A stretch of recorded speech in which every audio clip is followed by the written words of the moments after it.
میں کوشش کرتا ہوں اسکرین شیئر کروں۔ اگر وہ نہیں دکھائی دے رہی اسکرین قرآن۔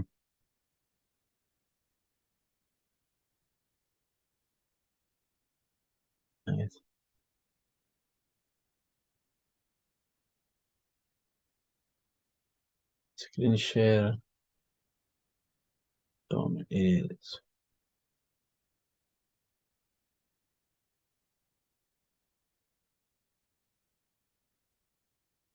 یہ بھی آ گئی۔ بسم اللہ الرحمن الرحیم۔ رب اشرح لی صدری ویسر لی امری واحلل عقدۃ من لسانی یفقہوا قولی۔ رب ادخلنی مدخل صدق واخرجنی مخرج صدق واجعلنی من لدنک سلطانا نصیرا۔ ہم جو قرآن کی آیات پر پہنچے تھے، پھر پیغمبر کے خطبے کی طرف چلے گئے تھے۔ وہ آیت نمبر تھی 185 سورہ بقرہ کی۔ شہر رمضان الذی انزل فیہ القرآن ھدی للناس وبینات من الہدی والفرقان ومن شہد منکم الشہر فلیصم، کہ رمضان کا وہ مہینہ ہے جس میں قرآن نازل ہوا، اور ایسا قرآن جو ہدایت ہے، اور اس کی ہدایت تمام لوگوں کے لیے ہے، اور ہدایت ایسی ہے جو کہ فرق ڈال دیتی ہے، واضح کر دیتی ہے اور روشن کر دیتی ہے۔ ومن شاہد منکم الشہر، تم میں سے جو آدمی بھی رمضان کے مہینے میں داخل ہو جائے، فلیصم، اسے چاہیے کہ روزہ رکھے۔ ومن کان مریضا او علی سفر فعدۃ من ایام اخر، جو آدمی بیمار ہو تو اسے چاہیے کہ رمضان کے روزے نہ رکھے اور دوسرے ایام میں روزے رکھے۔ یرید اللہ بکم الیسر، اللہ تمہارے لیے آسانی چاہتا ہے۔ ولا یرید بکم العسر، خدا تمہارے لیے سختی نہیں چاہتا۔ لتکملوا العدۃ، روزے تم مکمل کرو۔ لتکبر اللہ علی ما ہداکم، اور خدا نے تمہیں ہدایت دی اس بات پر تم اللہ کی بزرگی کرو، بڑائی کرو۔ لعلکم تشکرون، شاید کہ تم شکر گزار ہو جاؤ۔ رمضان کے مہینے کی فضیلت بیان کی جا رہی ہے اس آیت میں، کہ رمضان کا وہ عظیم مہینہ ہے جس میں قرآن نازل ہوا۔ روایات بتاتی ہیں کہ تمام آسمانی کتب، تورات، انجیل، زبور اور قرآن، آسمانی کتاب، اس کے علاوہ جو صحف ہیں وہ سارے کے سارے رمضان کے مہینے میں نازل ہوئے ہیں۔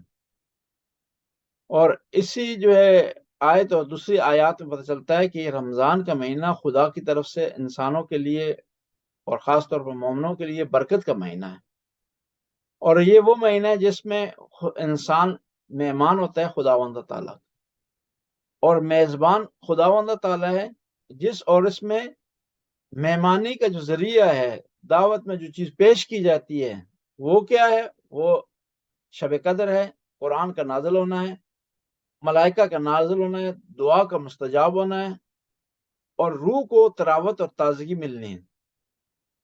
اور رمضان ٹائم ہے ایسا جس میں دعوت ہے خداوند تعالیٰ کی طرف سے مخلوق کو، خاص طور پر مسلمانوں کو، اور وہ ایسا ٹائم ہے جس کا پہلا حصہ رحمت پر مشتمل ہے، دوسرا حصہ مغفرت پر مشتمل ہے، تیسرا حصہ جو ہے وہ آگ سے، دوزخ سے نجات پر مشتمل ہے۔ اور یہ وہ مہینہ ہے جس میں پورے سال کی خوراک، روحانی خوراک انسان پورے سال کی لے سکتا ہے، اور اسی مہینے میں تقدیرات بھی معین اور مشخص ہوتی ہیں، اور اس مہینے میں انسان کو پورے سال کی روح کی غذا ملتی ہے۔ فشہر رمضان الذی انزل فیہ القرآن، خداوند تعالیٰ بتا رہا ہے کہ یہ وہ رمضان مہینے جس میں قرآن نازل ہوا، یعنی یہ وہ مہینے جس میں ہدایت کا سامان فراہم ہوا، یہ وہ مہینے جس میں ایسا قرآن نازل ہوا ہے جو کہ ہدایت والا ہے اور فرق ڈالنے والا ہے، واضح کرنے والا ہے، روشن کرنے والا ہے حق و باطل کو۔ اور جو آدمی بھی اس مہینے میں روزہ رکھے، جو اس مہینے میں داخل ہو، اس کو چاہیے روزہ رکھے، اور یہ روزہ خداوند تعالیٰ نے تمہارے لیے مشخص کیا، معین کیا ہے یہ روزہ تمہاری آسانی کے لیے، تمہاری بہتری کے لیے. اور پھر اسلام سخت نہیں، سختی تمہارے لیے نہیں کر رہا.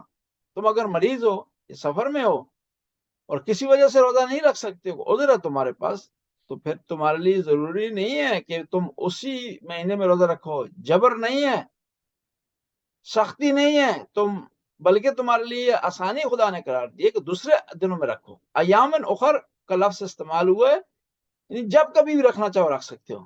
یہ ضروری نہیں ہے کہ آپ پھر بعد میں شوال کے مہینے میں رکھیں یا ذکات کے مہینے میں رکھیں یا محرم کے مہینے میں رکھیں. یعنی آئندہ سال سے پہلے جب بھی تمہارے لیے میسر ہو، آسانی ہو، تم یہ روزہ رکھو. اور پھر یہ خداوند تعالیٰ اسی آیت میں جو ہے وہ ارشاد کر فرما رہا ہے اور واضح کر رہا ہے کہ یہ قرآن اور رمضان آپس میں جڑے ہوئے ہیں، آپس میں ملے ہوئے ہیں. اس سے یہ بھی واضح ہوتا ہے کہ قرآن میں جو رمضان میں سب سے اچھی اور بہترین عبادت یہ ہے وہ قرآن کی تلاوت ہے، کیونکہ دونوں ملے ہوئے ہیں. اور اگلی آیت کی طرف آتے ہیں، آیت نمبر 186 کی طرف. وَإِذَا سَأَلَكَ عِبَادِي عَنِّي فَإِنِّي قَرِيبٌ، جب میرے بندے تجھ سے میرے بارے میں سوال کریں، خداوند تعالیٰ ارشاد فرما رہے ہیں، فَإِنِّي قَرِيبٌ، میں بہت قریب ہوں، اجیب الدعوۃ الداعِ اذا دعان، میں دعا مانگنے والوں کی دعاؤں کو قبول کرتا ہوں. فَلْيَسْتَجِيبُوا لِي وَلْيُؤْمِنُوا بِي، بس مجھے پکارو اور مجھ پر ایمان رکھو. لعلہم یرشدون، پر اگر ایسا کریں گے، یعنی مجھے پکاریں گے اور مجھ پر ایمان رکھیں گے تو وہ ہدایت یافتہ ہوں. یہ جو آیت ہے درمیان میں آ گئی ہے رمضان کی آیات کے. یہ درمیان میں اس کا آنا جو ہے اس کی وجہ یہ ہے کہ یہ آیت یہ بتا رہی ہے کہ اسی رمضان کے مہینے میں اگر آپ خدا کو پکاریں گے، عام ایام میں بھی خدا قریب ہے، لیکن اس رمضان کے مہینے میں خدا کو پکارنے کی زیادہ فضیلت ہے، زیادہ مقام اور زیادہ درجہ ہے. اور اس آیت کا ایک بیک گراؤنڈ بھی ہے. کہتے ہیں کہ ایک صحابی پیغمبر کی خدمت میں حاضر ہوا اور آ کر اس نے کہا کہ یا رسول اللہ، مجھے بتائیں کہ خدا قریب ہے دور ہے؟ قریب ہے تو آہستہ پکاروں گا، دور ہے تو اونچی آواز میں پکاروں گا. تو جب یہ سوال کیا ایک صحابی نے، تو خداوند تعالیٰ نے آیت نازل کی کہ جب اذا سألک عبادی، جب میرے بندے مجھ سے متعلق تجھ سے سوال کرتے ہیں کہ خدا دور ہے یا نزدیک ہے، فإنی قریب، انہیں بتا دو کہ میں قریب ہوں. اجیب دعوت الداعِ، میں جواب دیتا ہوں ایک پکارنے والے کی پکار پر. اذا دعان، جب وہ مجھے پکارتا ہے. فلیستجیبوا لی، پس مجھے پکارو، مجھ سے مانگو. ولیؤمنوا بی، اور مجھ پر ایمان رکھو. لعلہم یرشدون، شاید کہ جو ایمان رکھتے ہیں مجھ پر اور مجھے پکارتے ہیں وہ ہدایت یافتہ ہو جائیں اور ہدایت پا لیں. یعنی شاید کا لفظ اس لیے استعمال کیا ہے کہ ممکن ہے وہ صحیح طرح نہ پکاریں، ممکن ہے ان کی نیت پاک نہ ہو، ممکن ہے دوسری شرائط نہ پائی جاتی ہوں. ایک آدمی دعا مانگ رہا ہے لیکن اس میں شرائط نہیں پائی جاتی. حاسب ہے اپنے دوستوں کا، رشتہ داروں کا حق غصب کر رہا ہے، اور ساتھ ساتھ جو ہے وہ کیا کر رہا ہے، دعا جو ہے وہ مانگ رہا ہے. بس اس صورت میں اس کی دعا جو ہے وہ شاید جو ہے وہ قبول نہ ہو، کیونکہ دعا کے مانگنے کے لیے، دعا کو خدا کی بارگاہ میں پیش کرنے کے لیے، دعا کو جو ہے بجا لانے کے لیے کچھ شرائط ہیں. ان شرائط میں سے ایک شرط یہ ہے کہ جو آدمی دعا کر رہا ہے وہ اس کی نیت پاک ہو، نیت اس کی صاف ہو، اور وہ کسی کا حق نہ کھا رہا ہو، کسی کا حق غصب نہ کر رہا ہو، حقوق العباد اس کی گردن پر نہ ہو. تو تب جو ہے ہم کہہ سکتے ہیں کہ وہ آدمی صحیح معنوں میں دعا مانگ رہا ہے اور دعا اس کی قبول ہوگی. اور پھر دوسرا یہ ہے کہ بعض اوقات خداوند تعالیٰ دعا انسان کی روک لیتا ہے. روایات میں آتا ہے کہ بہت سے لوگ ایسے ہیں کہ ان کی دعائیں قبول نہیں ہوتی، لیکن وہ عبادت کے طور پر لکھی جاتی ہیں، اور معاشر کے دن جب ان کے اعمال کی کمی ہوگی تو یہ چیز اس کمی کو جو ہے پورا کر لے گی، اور وہاں پر ہوگا کہ یہ کہیں گے کہ کاش کہ ہماری دوسری دعائیں بھی اسی طرح ہوتی، یہ کیفیت ان کی ہوتی اور ہمیں اس کا بھی فائدہ ہوتا. اب آیت نمبر 187 کی طرف آتے ہیں. أُحِلَّ لَكُمْ لَيْلَةَ الصِّيَامِ الرَّفَثُ إِلَىٰ نِسَائِكُمْ، رمضان کی راتوں کو تمہارا اپنے شریکہ حیات کے پاس جانا جائز ہے. ہن لباس لکم، وہ تمہارے لیے تمہارا لباس ہے. وانتم لباس لہن، اور تم ان کا لباس ہو. یعنی یہ میاں بیوی کو لباس سے تعبیر کیا ہے قرآن نے. بڑی جو ہے پیاری تعبیر ہے. اس کو اگر سمجھ لے انسان مشکلات حل ہو جاتی ہیں. لباس کی تشبیہ اس لیے دی ہے کہ لباس کچھ کام کرتا ہے. پہلا تو لباس انسان کے عیب ڈھانپ لیتا ہے. انسان کے بدن میں کوئی عیب ہو نا تو لباس اسے چھپا دیتا ہے. بس میاں بیوی کو چاہیے کہ ایک دوسرے کے عیبوں کو چھپائیں، آشکار نہ کریں. دوسرا یہ ہے کہ لباس انسان کی خوبصورتی کا سبب بنتا ہے.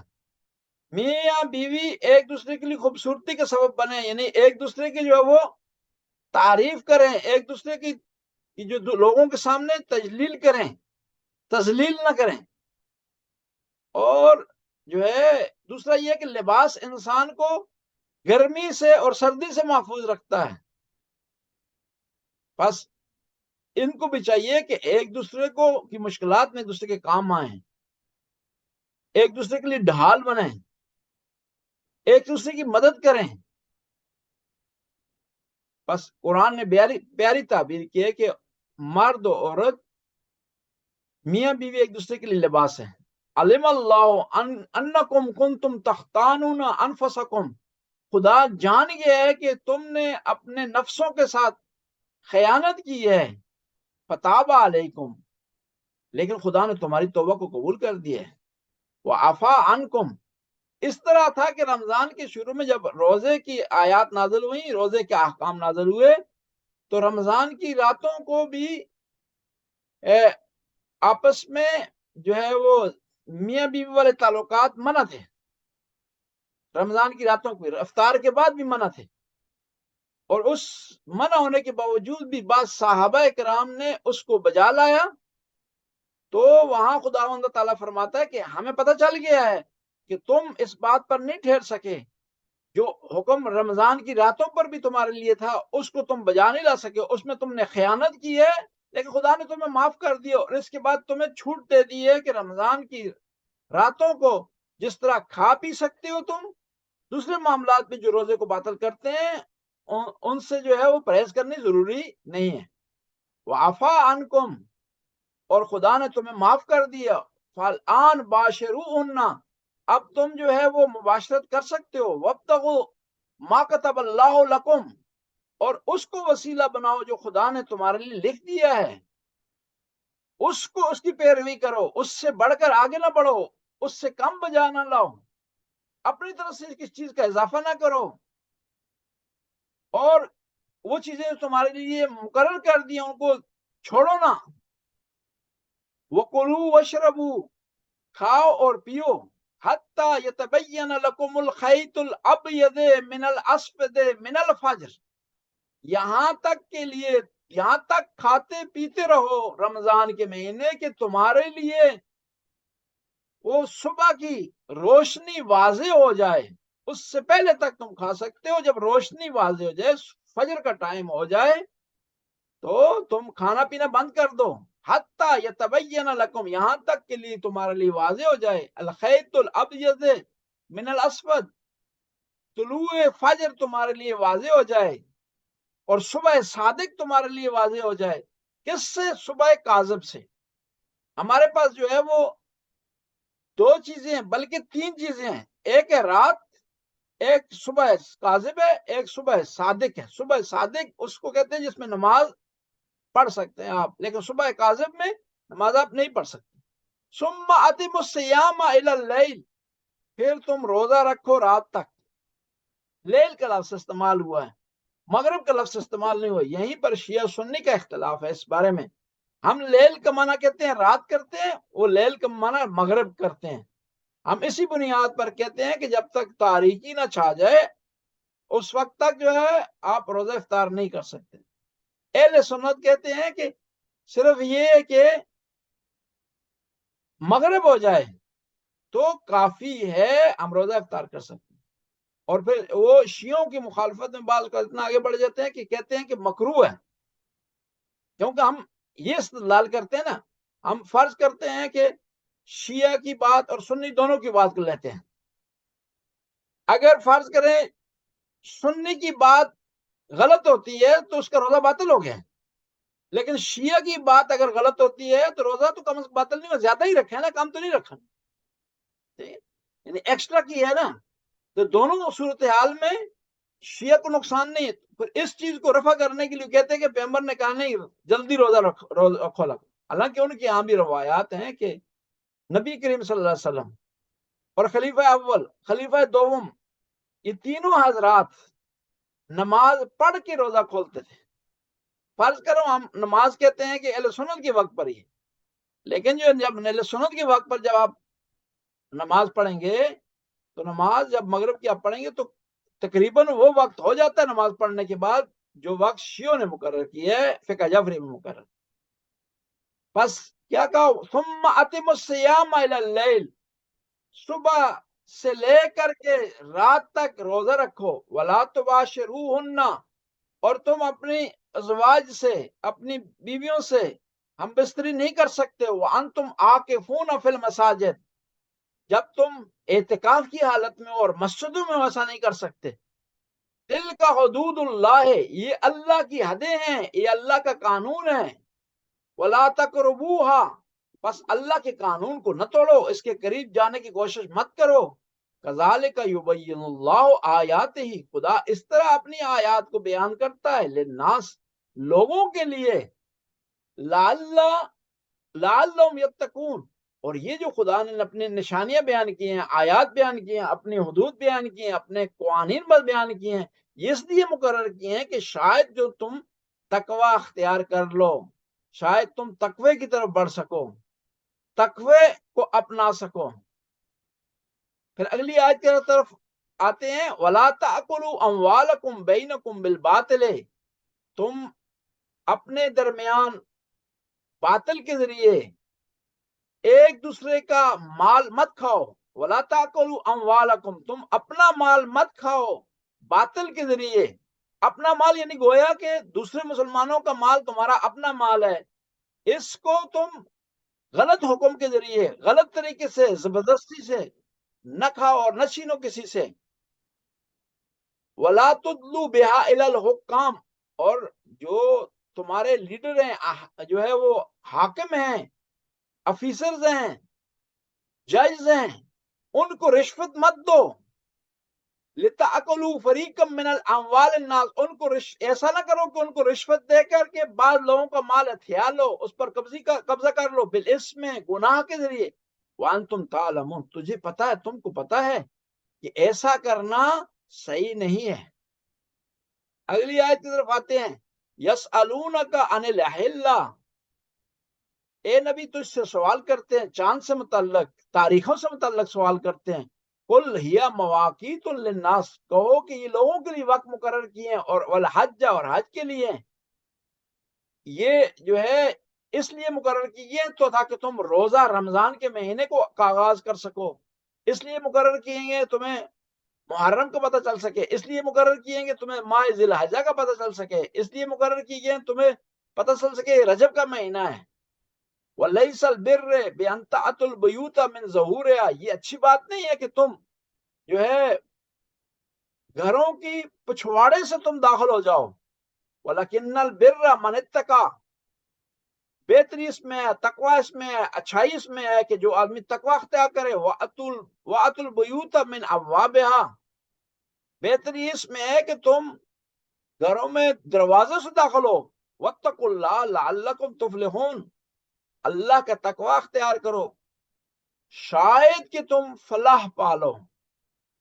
اب یہ آیت جو ہے وہ رمضان کی آیات کے بعد آ گئی ہے، اور اس کا فلسفہ یہ ہو سکتا ہے کہ یہ جو رمضان کے مہینے میں تمہیں کھانا پینا تم سے منع ہے، صرف کھانا پینا منع ہونا کافی نہیں ہے، بلکہ تم دوسرے قوانین کا بھی رعایت کرو. کسی کے گھر میں داخل ہو رہے ہو اجازت سے داخل ہو، کسی کے پاس جا رہے ہو تو اجازت سے جاؤ، کسی آدمی کو تم جو ہے وہ اس سے معاملہ کر رہے ہو تو اسلامی قوانین سے مطابق ہونا چاہیے.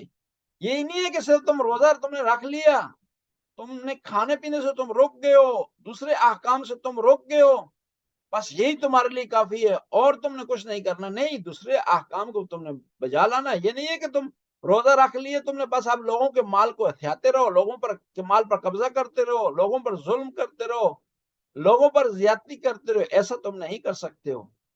یعنی رمضان تمہیں یہ سکھا رہا ہے کہ تم نے خدا کے قوانین پر چلنا ہے، خدا کے قوانین کو فالو کرنا ہے. یہ زیادہ امپورٹنٹ ہے. رمضان ایک تربیت ہے، ایک اشارہ ہے، ایک آغاز ہے. آپ اس رمضان سے تم سیکھ کر کے آگے بڑھ سکتے ہو، دوسری اپنی زندگی کے معاملات کو بھی بہتر کر سکتے ہو رمضان کی بنیاد پر. یعنی رمضان میں جب تم سے کھانا پینا روک لیے ہے، وہ کھانا جو تمہارے لیے حلال تھا، تو اب تمہیں چاہیے رمضان کے بعد اس کھانے سے بچو جو تمہارے لیے حرام ہے، اس پراپرٹی سے بچو جو تمہارے لیے حرام ہے، اس طریقہ کار سے بچو کہ جو تمہارے لیے جو ہے جائز نہیں ہے. یعنی رمضان کے مہینے میں تمہیں شہری سے لے کے افطار تک تم میں جو ہے جو معاملات ہیں میاں بیوی کے تمہارے لیے منع ہو گئے، یہ بتانے کے لیے کہ تم نے رمضان کے بعد کیا کرنا ہے. رمضان کے بعد کوئی ایسا کام نہیں کرنا جو شریعت کے خلاف ہو، جو شریعت کے منافی ہو. بس یہ آیات جامع بھی ہیں ایک لحاظ سے، اور ایک لحاظ سے رمضان سے متعلق بھی ہیں، اور یہ واضح کر رہی ہیں کہ رمضان کا مقصد اور مدعا کیا ہے. یہاں پر ہم روکتے ہیں اور سوال جواب ہیں تو ان کو لے لیتے ہیں.